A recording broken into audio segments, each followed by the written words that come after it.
US dollar 1 रुपये भारत के 90 रुपये के अप्रॉक्स है। कभी आप सो के उठे और आपको सुनने को मिले कि 1 रुपये यूएस के 90 डॉलर के बराबर हो गया तो कैसा आपको लगेगा? हालांकि ये होने वाला नहीं है, लेकिन कभी आपने ये सोचा है कि डॉलर के भाव इतना क्यों बढ़ जाते हैं और इंडियन रुपीस क्यों घट जाता है? इसके बहुत सारे कारण हो सकते हैं, लेकिन चलो सिर्फ सरल भाषा में समझते हैं कि ऐसा होता क्यों है। देखिए, किसी भी करेंसी का जो वॉर होता है वो दो चीज़ों पर डिपेंड करता है, सप्लाई और डिमांड।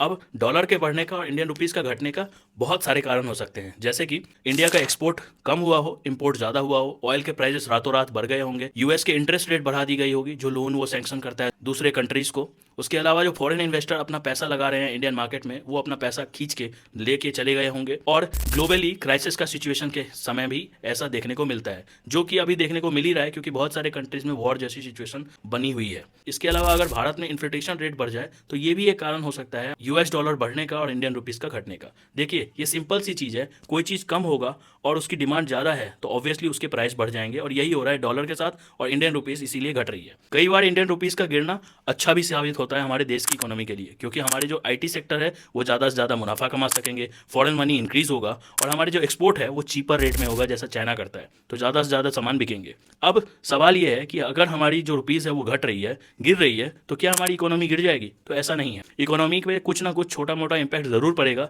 लेकिन डेवलप कंट्रीज जैसे चाइना, जापान भी, उनके भी करेंसीज गिरी हुई है डॉलर के मुकाबले, लेकिन फिर भी वो अच्छा कर रहे हैं, और हम भी अच्छा कर रहे हैं। इसका हमने प्रमाण जीडीपी की रिपोर्ट में देख चुके हैं।